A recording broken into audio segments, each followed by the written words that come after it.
The Haunting of Old Bledsoe Road. Part 1, The First Encounter. In the rural backwoods of Tennessee, there's a road that the locals avoid after dark.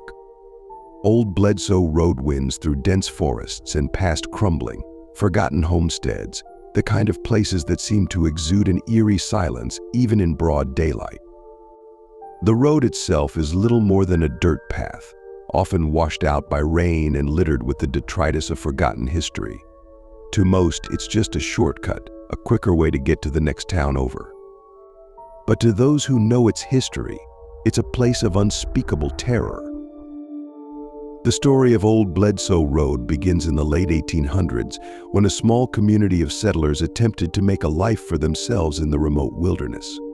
Among them was the Bledsoe family, who built a modest farmhouse on a patch of land near what is now the road.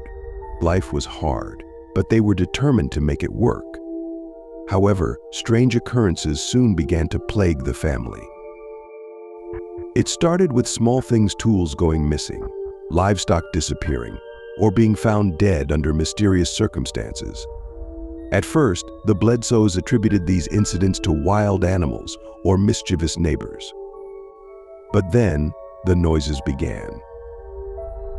At night, when the world outside was pitch black, the family would hear footsteps around the house, heavy and deliberate.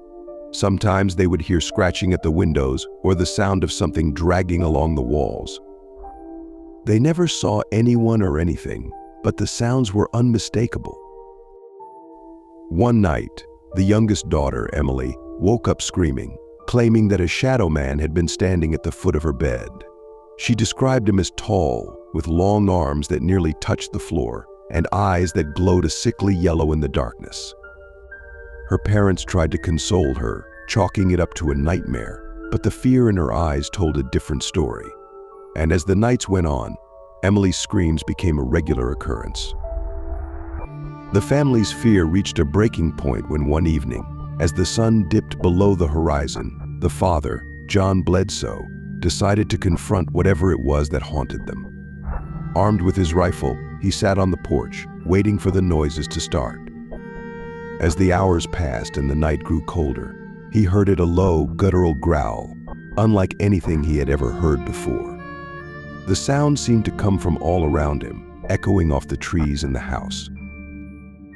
Suddenly, the growling stopped, replaced by the sound of something heavy dragging along the ground. John stood up, his rifle raised, his heart pounding in his chest. He scanned the darkness, trying to locate the source of the sound. And then, out of the corner of his eye, he saw a dark figure moving between the trees, slowly making its way toward the house. John fired a shot, but the figure didn't flinch. It kept coming, its yellow eyes locked on him. In a panic, he fired again and again, but it was no use. The figure was getting closer, and the growling had returned, louder and more menacing than before. In a final act of desperation, John turned and ran into the house, slamming the door behind him. The family huddled together in the living room, the growling now reverberating through the walls. The sounds of scratching and dragging grew louder, as if the creature was trying to tear its way inside. The night seemed to stretch on forever, the family trapped in their own home, surrounded by something they couldn't understand. When morning finally came, the noises stopped. The family was too terrified to move, too exhausted to think. But as the first rays of sunlight streamed through the windows, they saw something that would haunt them forever. The walls of the house were covered in deep gouges, as if something with enormous claws had tried to rip its way inside. And on the porch where John had stood were long, deep scratches in the wood, leading away into the forest. The Bledsoe family didn't stay long after that night. They packed up what little they could carry and left, abandoning the house to the forest and whatever dark force dwelled there. Over time, the house fell into ruin, and the road that ran past it became known as Old Bledsoe Road. The locals tell stories of strange occurrences along the road, cars breaking down for no reason, phantom lights in the woods, and the occasional sighting of a dark figure moving among the trees. Part 2: The New Neighbors. Decades passed, and old Bledsoe Road remained a place of fear and mystery. But in the 1950s, a young couple, Margaret and Thomas Hill, looking for a quiet place to start their life together, purchased a piece of land near the old Bledsoe homestead. The land was cheap, and the surrounding area was peaceful, or so they thought. The first few months were uneventful. The Hills built a small house and began to cultivate a garden. They enjoyed the solitude, finding comfort in the isolation that others had found unsettling. They heard the stories about the old Bledsoe place, but dismissed them as local folklore, the kind of tales that small towns use to keep children in line. One autumn evening, as the couple sat on their porch, watching the sun set over the trees, they heard a noise from the woods. It was faint at first, like the rustling of leaves in the wind. But as the night grew darker, the sound became more distinct, a slow, rhythmic dragging, as if something was being pulled through the underbrush. Thomas grabbed a flashlight and, against Margaret's protests, ventured toward the edge of the woods. The beam of the light cut through the darkness, revealing only the tall, looming trees and the occasional glint of animal eyes. But the dragging sound persisted, growing louder as he moved closer to the tree line. Suddenly, the flashlight flickered and went out, plunging Thomas into darkness. The dragging stopped, replaced by the sound of something large moving quickly through the underbrush, heading straight for him. Panic surged through him as he fumbled to get the flashlight working again. When it finally flickered back on, he caught a glimpse of something tall, dark, and hunched over, with glowing yellow eyes. It stood only a few feet away, staring at him with an intensity that made his blood run cold. Thomas stumbled backward, dropping the flashlight as he turned and ran back to the house. He could hear the creature behind him, its heavy footsteps echoing in the still night air. He reached the porch and slammed the door behind him, locking it with trembling hands. Margaret rushed to his side, her eyes wide with fear. He tried to explain what he had seen, but the words wouldn't come out. All he could do was point toward the woods, where the creature still lingered, watching the house from the shadows. That night, the couple stayed awake, listening to the sounds outside. The dragging noise returned, circling the house, accompanied by the occasional growl. They heard scratching at the windows and the sound of something heavy brushing against the walls. The air inside the house grew colder, as if the very presence of the creature was draining the warmth from their home. Morning couldn't come fast enough. As the first light of dawn broke, the noises ceased and the oppressive atmosphere lifted. The couple ventured outside cautiously, finding deep gouges in the wood of their porch and claw marks on the walls, just as the Bledsoe family had experienced so many years before. Terrified, Margaret and Thomas decided to leave the house and seek help. They drove into town and recounted their story to the locals, but their tale was met with skepticism and nervous glances. The old-timers warned them to stay away from old Bledsoe Road, recounting the legends of the dark figure that haunted the woods. But it was too late. The Hills were already in its grasp. Part 3: The Descent into Madness. Despite their fear, the Hills returned to their home, hoping that what they had experienced was a one-time event, a strange anomaly that wouldn't repeat itself. But as the days turned into weeks, the haunting presence became more aggressive. At night, they would hear footsteps on the roof, followed by loud bangs, as if something was trying to break through. The dragging noise outside the house became more persistent, often accompanied by guttural growls that seemed to shake the very walls. Objects in the house began to move on their own. Chairs would slide across the floor, pictures would fall from the walls, and doors would slam shut without warning. The couple's sleep was plagued by nightmares of the shadowy figure, its glowing eyes piercing through the darkness. Margaret became increasingly withdrawn, her once bright and cheerful demeanor replaced by a constant state of anxiety. She began to see the figure even in daylight, lurking at the edge of the woods or standing just beyond the tree line, watching her with those terrible, glowing eyes. Thomas, on the other hand, grew obsessed with understanding what was happening. He pored over old books and local legends, searching for any clue that could explain the presence that haunted them. He became convinced that the creature was some kind of spirit or demon, bound to the land by an ancient curse. But no matter how much he studied, he found no way to rid them of it. As the haunting intensified, Thomas's obsession deepened. He spent hours each night sitting by the window, rifle in hand, waiting for the figure to appear. He rarely slept, and when he did, his dreams were filled with visions of the creature tearing through the walls of the house, dragging him and Margaret into the darkness. One night, as he sat by the window, he saw the figure again. This time it was closer than ever before, standing just at the edge of the porch. Thomas raised his rifle, but before he could fire, the figure disappeared, melting into the shadows. Frustrated and terrified, he ran outside, searching the woods for any sign of the creature. But it was gone, leaving only the echo of its growl lingering in the night air. When Thomas returned to the house, he found Margaret huddled in a corner, her eyes wide with fear. She told him that the figure had appeared inside the house, standing at the foot of their bed. She had felt its cold breath on her neck, heard its low, menacing growl. But when she had tried to scream, her voice had failed her. That was the last straw. The Hills couldn't take it anymore. They packed their belongings and fled, leaving the house and the land behind. But even as they drove away, they could feel the figure's eyes on them, watching, waiting. They never returned to Old Bledsoe Road. The house fell into disrepair, reclaimed by the forest, just as the Bledsoe homestead had before it. And though the couple tried to rebuild their lives elsewhere, the memories of what they had experienced haunted them for the rest of their days. Part 4: The Lost Hiker.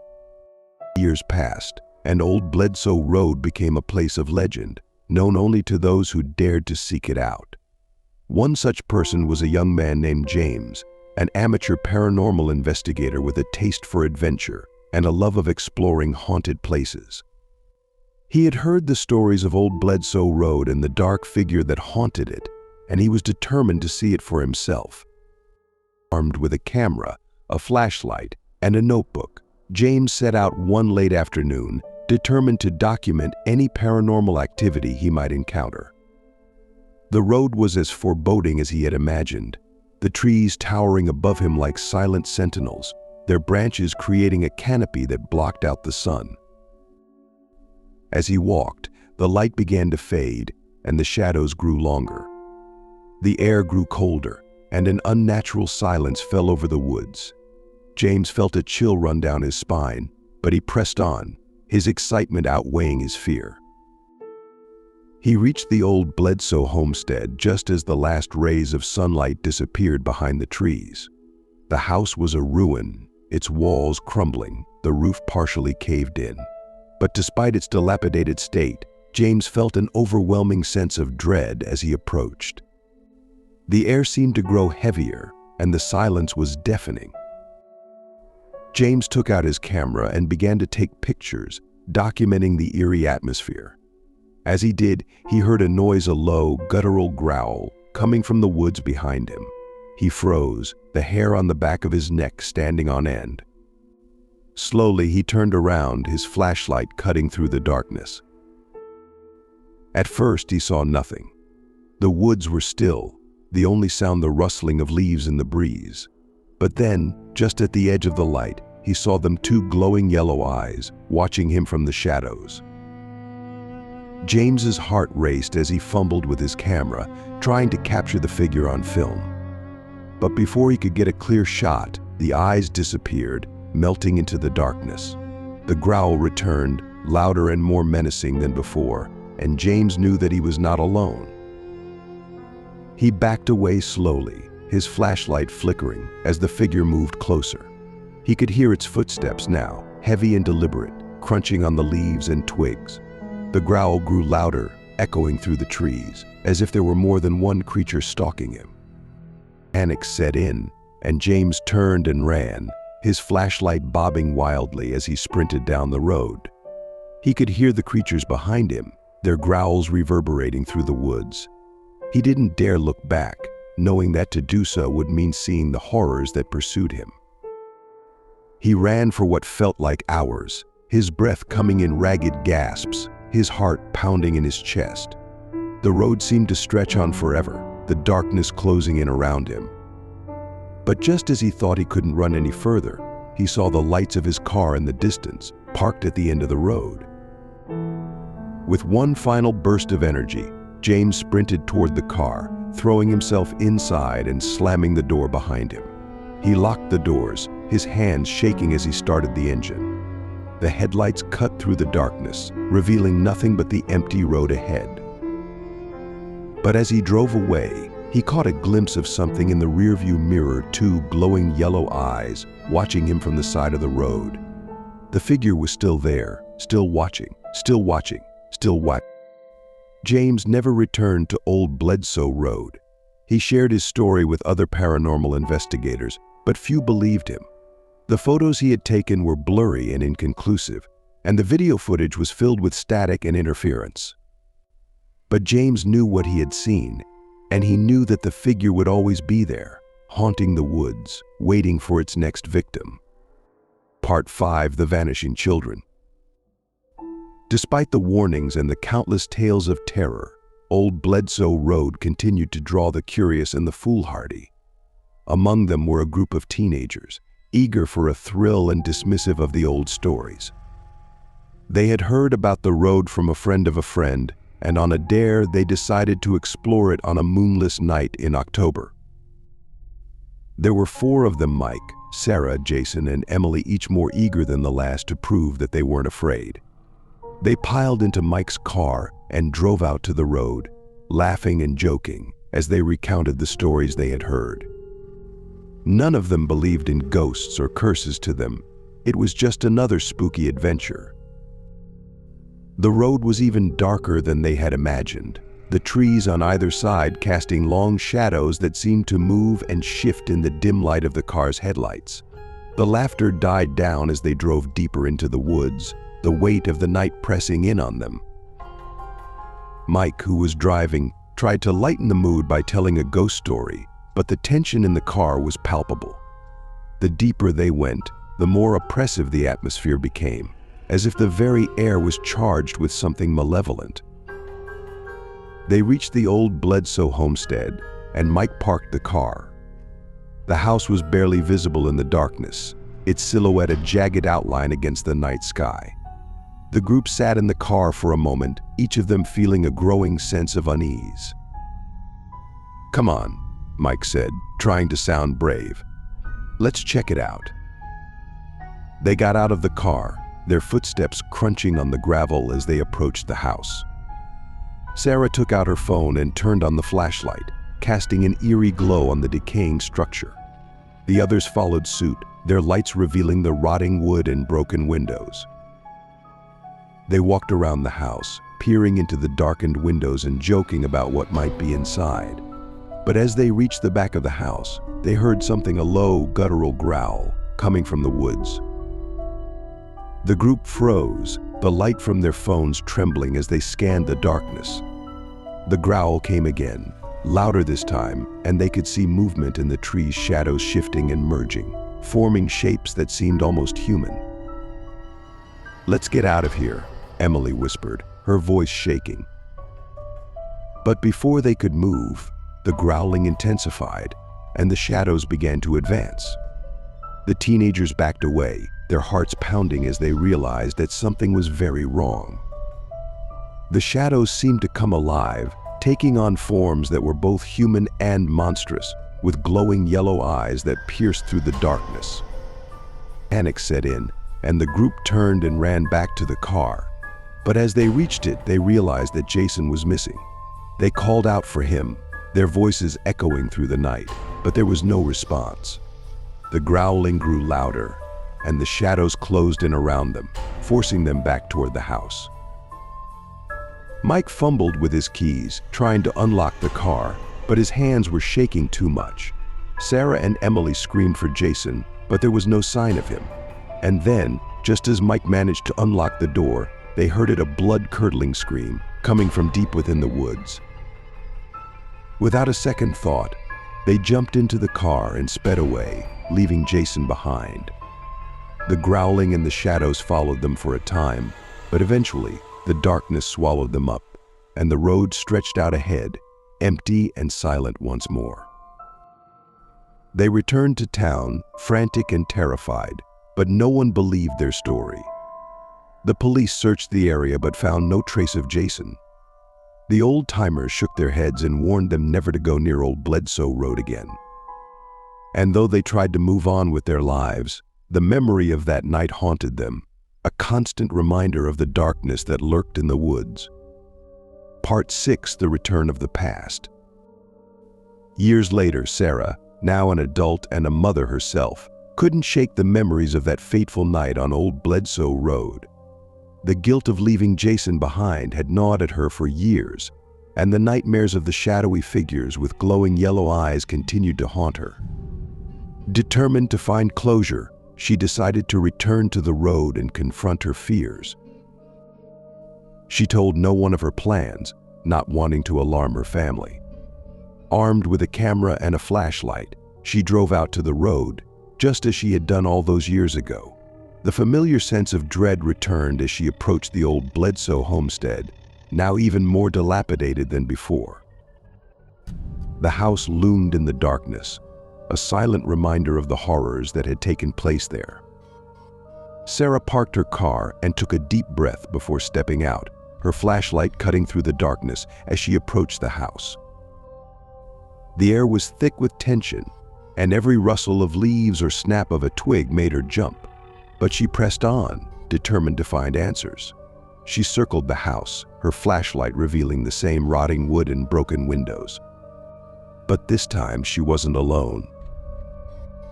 As she rounded the corner, she saw a dark figure standing at the edge of the woods, its glowing yellow eyes fixed on her.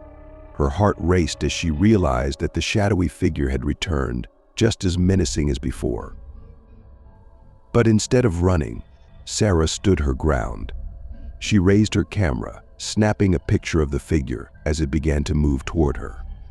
The growling started again, low and menacing, echoing through the trees. But Sarah refused to be afraid. She had come here for answers, and she wasn't leaving without them. The figure moved closer, its form becoming more defined in the light of her flashlight. It was tall and hunched over, its long arms reaching out as it approached. The growling grew louder, and Sarah could feel the cold air pressing in around her, as if the very life was being sucked out of the world.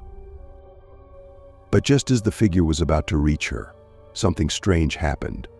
The growling stopped, and the figure hesitated, as if it were unsure of what to do.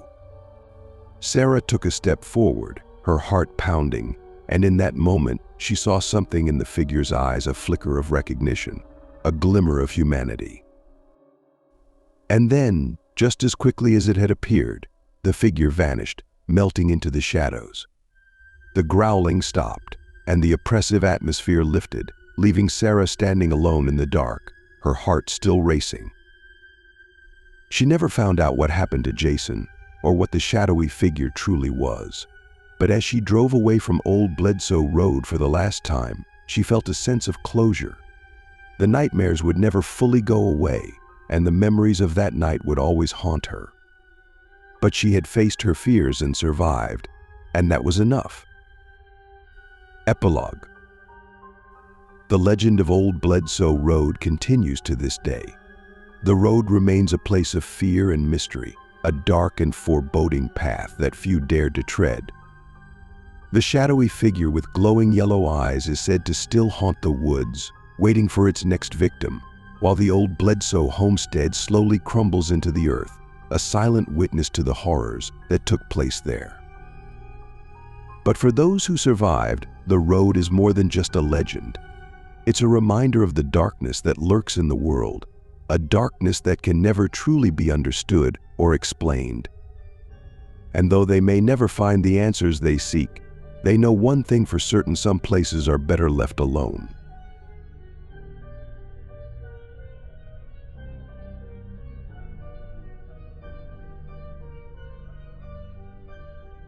The Haunting of the Myrtles Plantation. Part 1: The Arrival. Myrtles Plantation, located in St. Francisville, Louisiana, is known as one of America's most haunted homes. Built in 1796 by General David Bradford, it has seen over 2 centuries of history and death. The legends surrounding the plantation are as thick as the southern humidity, but the most chilling of all is the tale of Chloe, a slave girl who met a tragic and horrifying end. The story begins with the arrival of the Woodruff family in the early 1800s. Judge Clark Woodruff, his wife Sarah, and their 3 children moved into the plantation, hoping for a peaceful life. The house was grand and beautiful, surrounded by lush gardens and the shade of ancient oak trees. But from the moment they arrived, Sarah felt an unsettling presence. Sarah often mentioned feeling watched, especially in the evenings when the house would grow eerily silent. She dismissed it as nerves after all. They had just moved to a new home, and the adjustment was bound to be unsettling.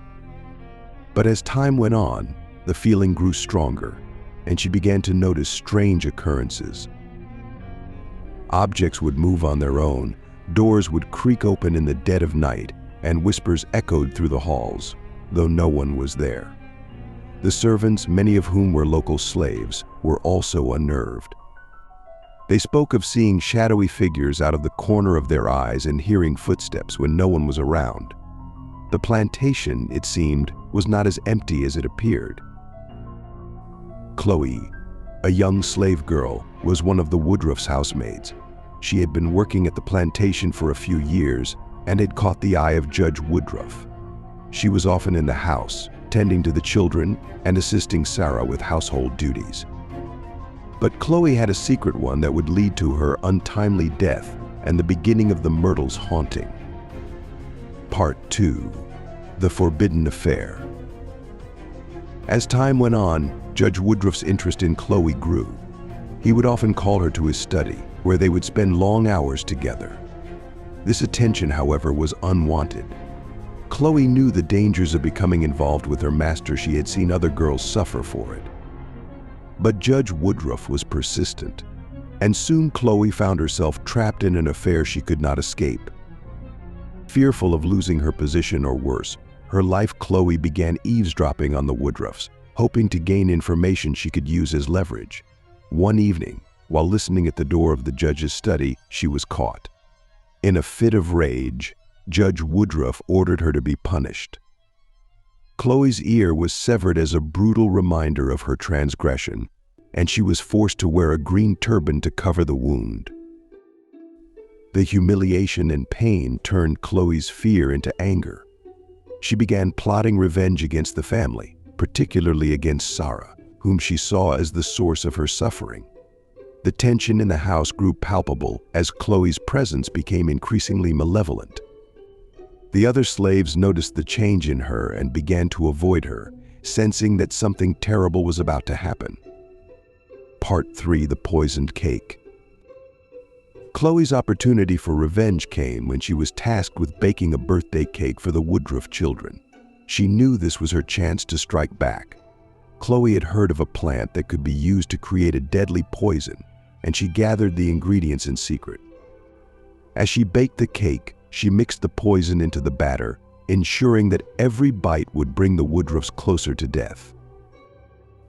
The cake was served at dinner, and Sarah and the 2 children eagerly indulged in the sweet treat. Judge Woodruff, however, ate very little, suspicious of Chloe's recent behavior. Within hours, Sarah and the children fell gravely ill, their bodies racked with convulsions and fever. Chloe watched in silence as her revenge took hold, her heart pounding with a mix of triumph and terror. But her victory was short-lived. The slaves quickly realized that Chloe was responsible for the sickness and, fearing for their lives, they took matters into their own hands. Chloe was dragged from her bed in the dead of night and brought to the edge of the property. There, beneath the gnarled branches of an ancient oak tree, she was hanged. Her body was left to rot as a warning to others. Sarah and the children died within days, their bodies buried in the family cemetery. Judge Woodruff was devastated, but he did not dare reveal the true cause of their deaths. Chloe's death was hushed up, her name erased from the records, but her spirit did not rest. Part 4: The Aftermath. The plantation became a place of mourning and fear. Judge Woodruff was a broken man, and the once thriving estate fell into disrepair. The slaves, terrified of Chloe's wrath, refused to enter the house after dark. They spoke of seeing her ghost, still wearing the green turban, wandering the halls and staring out of windows. They believed that Chloe's spirit was seeking vengeance for her death, and that anyone who crossed her would suffer the same fate as the Woodruffs. The haunting grew worse with each passing year. The sound of footsteps echoed through the empty halls at night, and the whispers that Sarah had once heard became louder and more distinct. Visitors to the plantation reported seeing shadowy figures in the corners of their eyes, only to turn and find no one there.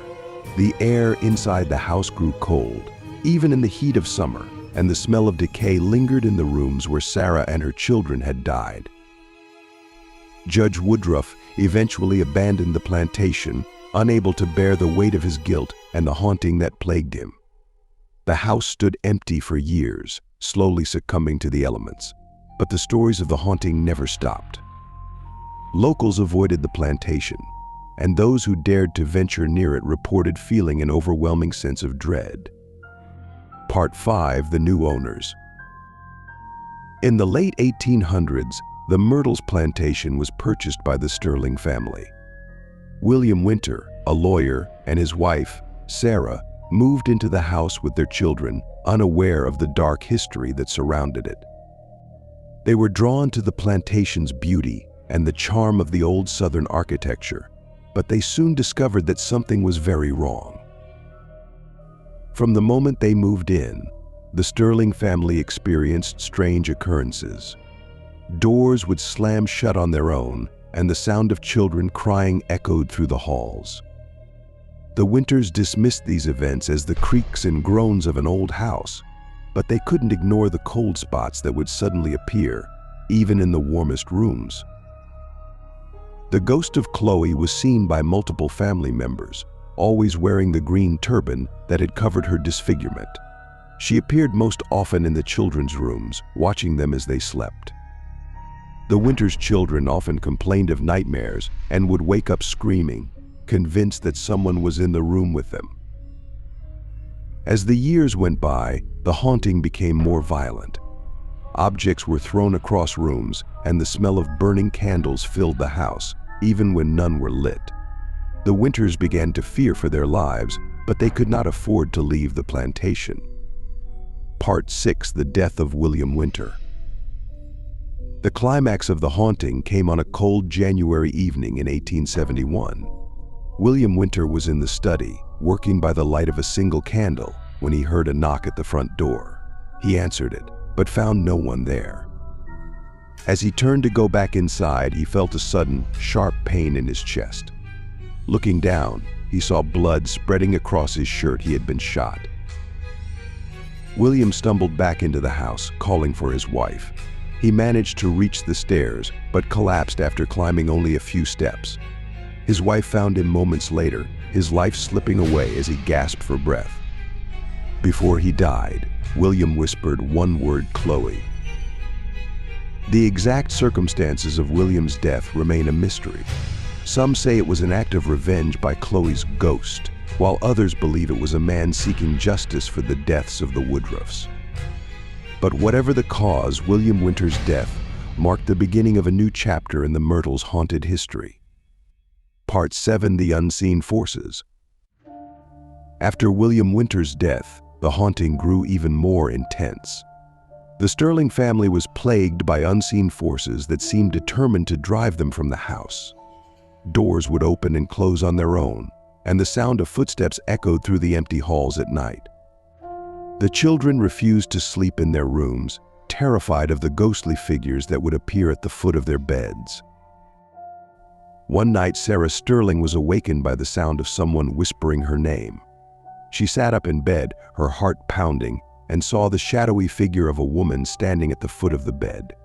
The figure wore a green turban and stared at her with cold, unblinking eyes. Sarah tried to scream, but no sound came out. The figure slowly raised a hand, pointing at her, and then disappeared. The next morning, Sarah found deep scratches on the wall near the bed, as if someone had clawed at it in a fit of rage. The Winters tried to bless the house and remove whatever malevolent force was haunting them, but nothing worked. The hauntings continued, and the family lived in constant fear. Part 8: The Photographs. In an attempt to prove the hauntings were real, the Sterling family began documenting the strange occurrences. They took photographs of the house and the grounds, hoping to capture evidence of the ghosts that plagued them. One photograph, taken near the slave quarters, showed a shadowy figure standing in the background, partially obscured by a tree. The figure was wearing a long dress and a turban. When the photograph was developed, the family was shocked. The figure in the picture bore a striking resemblance to Chloe, the slave girl who had been hanged for poisoning the Woodruffs. The photograph was shown to experts, who could not explain the image. The Sterling family knew then that Chloe's spirit was still very much present at the Myrtles. The photograph became famous, attracting paranormal investigators and curious tourists to the plantation. Many who visited claimed to feel a presence in the house, especially in the rooms where the Woodruffs had died. Some even reported seeing Chloe's ghost, still wearing the green turban that had become her trademark. Part 9: The Exorcism. Desperate to rid themselves of the haunting, the Sterling family decided to bring in a priest to perform an exorcism. The priest arrived on a hot summer day, armed with holy water and prayers. He blessed every room in the house, sprinkling holy water on the walls and floors, and reciting prayers to banish the spirits. But the exorcism did not go as planned. As the priest moved through the house, the air grew cold, and a sense of dread filled the rooms. The smell of burning candles became overpowering, and the walls began to shake. The priest continued his prayers, but his voice was drowned out by a loud, angry wailing that seemed to come from the walls themselves. Suddenly, the doors of the house slammed shut, trapping the priest and the family inside. The wailing grew louder, and the air became thick with the smell of decay. The priest shouted a final prayer, and then everything went silent. The doors flew open, and the family rushed outside, gasping for air. The exorcism had failed.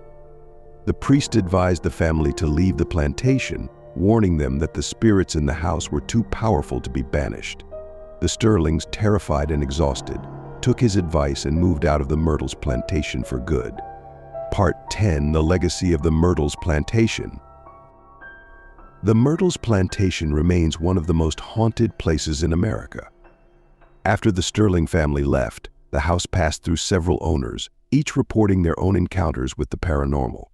Visitors to the plantation continue to see Chloe's ghost, as well as the spirits of the Woodruff children, who are often heard crying in the night. The photograph of Chloe's ghost has become famous, a chilling reminder of the horrors that took place at the Myrtles.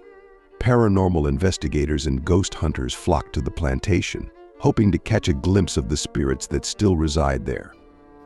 Some have succeeded, capturing images of shadowy figures and recording eerie voices that defy explanation. But the Myrtles plantation is more than just a tourist attraction. It's a place where history and horror are intertwined, where the past refuses to stay buried. The ghosts that haunt the plantation are a reminder of the darkness that lingers in the world, a darkness that can never truly be escaped. For those who dare to visit, the Myrtles plantation offers a glimpse into a world where the living and the dead coexist, where the past is never really gone, and where the spirits of the wronged continue to seek justice. But beware, those who enter may find themselves haunted long after they leave, for the spirits of the Myrtles plantation do not rest, and they are always watching.